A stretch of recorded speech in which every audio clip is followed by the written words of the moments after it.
और इस मुद्दे से सब अनजान। दिल्ली से अलख जगती है और राज्यों तक पहुंचती है, जबकि होना चाहिए था कि राज्यों से अलख जगती और दिल्ली तक मिसाल बन जाती। लेकिन अफसोस की बात कि शायद दिल्ली से अगर आवाज उठी है तो दूर तलक जाएगी, और दूर तक इस आवाज को जाना होगा तो हर किसी की एक नैतिक जिम्मेदारी होगी। उस जिम्मेदारी के साथ हर किसी को आगे बढ़ना होगा और एक आंदोलन के तहत इस बात को लेना होगा। और हमारे साथ कांग्रेस के प्रवक्ता जेपी धनोसिया साहब जुड़ रहे हैं और उन्हीं से यह जानने की कोशिश करेंगे, क्या वाकई में एक स्वच्छ भारत अभियान चलाना इस वक्त पर जरूरी है, या वाकई में इसके पीछे की वजह कुछ और है? Hello hello hello. हाँ जी, देखिए पंत साहब, ऐसा है जी कि आज प्रधानमंत्री नरेंद्र मोदी जी ने जो कार्यक्रम शुरू किया है जी, उस कार्यक्रम की आलोचना करने की बात मैं नहीं करता हूँ, लेकिन उनके कार्य करने की जो प्रणाली है, जो तरीका है, वो मुझे बड़ा संदेहास्पद लगता है कि आज महात्मा गांधी जैसे व्यक्तित्व का जो पूरे विश्व में है, जिनका नाम है, आज उनका जन्मदिन था राष्ट्रपिता का, आज गांधी जयंती थी, उन्होंने गांधी जयंती का नाम बदलकर उन्होंने स्वच्छता दिवस कर दिया। स्वच्छता के दिवस के नाम पर मनाया जाएगा, तो क्या उनको समझ में नहीं आ रहा है कि महात्मा गांधी के दिवस के बजाय भी और कर सकते थे? आज कार्यक्रम करते, महात्मा गांधी की स्मृति को वो करते, लेकिन इससे भी ज्यादा जरूरी चीजें भी हमारे देश में होना बाकी है। गरीबी उन्मूलन आज सबसे बड़ा हमारे सामने है, जनसंख्या निवारण का हमारे सबसे बड़ा समस्याएं हैं, पर्यावरण हमारे सामने समस्याएं हैं, आर्थिक स्थिति के बहुत से मुद्दे हैं, रोजगार के मुद्दे हैं। इन सारी बातों के साथ अगर कुछ शुरुआत होती तो शायद समझ में आता, लेकिन स्वच्छता अभियान को सिर्फ महात्मा गांधी को कांग्रेस पार्टी से अलग करने की जो योजना बनाने का काम है, इससे ज्यादा कुछ नहीं है। और मैं आपको बताना चाहता हूं कि चूंकि ये विचारधारा जो आज ऑफिस जानता है कि महात्मा गांधी की हत्या में कौन से लोग शामिल थे, वही लोग तो थे ना जो आरएसएस के लोग हैं, जो संघ के लोग हैं। नाथूराम गोडसे कौन थे? उसी विचारधारा के तो आज नरेंद्र मोदी। अच्छा, धनोपिया साहब आपको रोकना चाहूंगा, आपसे जानना चाहूंगा कितना सार्थक है ये स्वच्छ भारत अभियान? इसमें हमने 4 ऑप्शन दिए हैं। पहला, बजट ठिकाने लगाने के लिए, अगला चुनाव आने के लिए, और तीसरा असल मुद्दे छुपाने के लिए, और चौथा राजनीति चमकाने के लिए। आपको लगता है ऐसी योजनाएं सिर्फ राजनीतिक लाभ लेने के लिए, धरातल पर उतारने के लिए भेजी जाती हैं?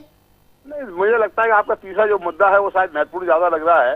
अन्य महत्वपूर्ण समस्याएं, उन सब लोगों का ध्यान बांटने के लिए इस तरह का निर्णय लिया गया है जी। और इस सबसे ज्यादा देश का भला कितना होगा मैं तो नहीं जानता, लेकिन भारतीय जनता पार्टी के अरमान जरूर थोड़े से पूरे हो जाएंगे कि महात्मा गांधी, जो कि जिसकी हत्या का आरोप सीधे सीधे संघ पर लगता है और संघ की ही पैदाइश भारतीय जनता पार्टी है, वो उसको शायद छिपाने का एक नाकाम प्रयास कर रहे हैं।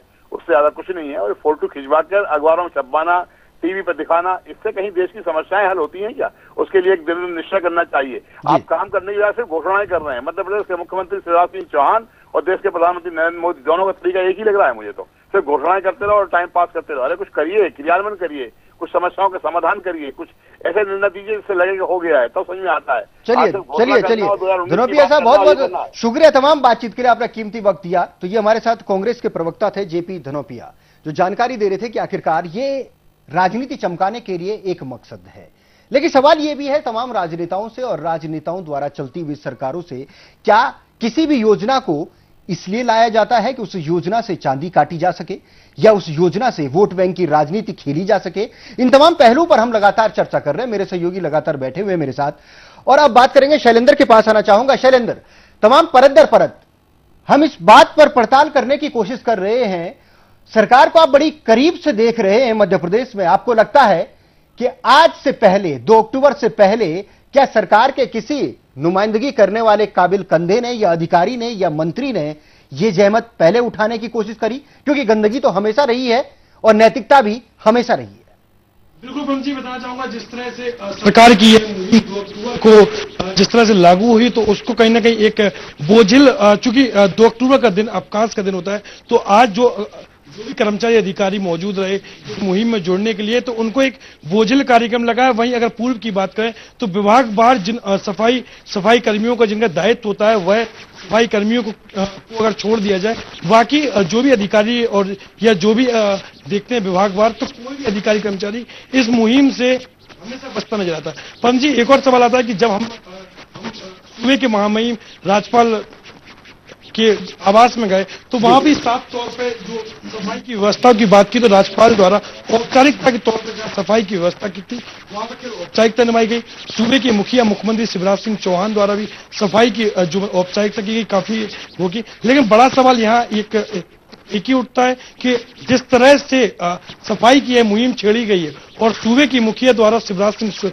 चौहान द्वारा जिस तरह अपील की गई लोगों को, तो इसमें कहीं ना कहीं ये सार्थक तभी होगा जब लोग इससे जुड़ेंगे। अपील हमने यहाँ जाके राजधानी के अलग अलग क्षेत्रों का जब दौरा किया तो क्षेत्रों में कुछ क्षेत्र हमें ऐसे भी नजर आए जहां पर लोगों द्वारा इस मुहिम से जुड़ने के लिए जगह जगह उनके रहवासियों और कॉलोनी वासियों ने एकजुटता दिखा के इस मुहिम को सार्थक बनाया। वहीं अगर हम दूसरे पहलू की बात करते हैं पंत जी। शैलेंद्र, आपको रोकना चाहूंगा। हमारे साथ भारतीय जनता पार्टी के प्रदेश प्रवक्ता है शैलेंद्र प्रधान, उन्हीं से जानने की कोशिश करेंगे। सबसे पहले प्रधान साहब आपका स्वागत करना चाहूंगा और आपसे जानना चाहूंगा, स्वच्छ भारत अभियान आपको क्या लगता है अब वक्त आन पड़ा है कि पूरे देश को एक सूत्र में पिरोने का? जी, देखिए, अगर उद्देश्य पवित्र होता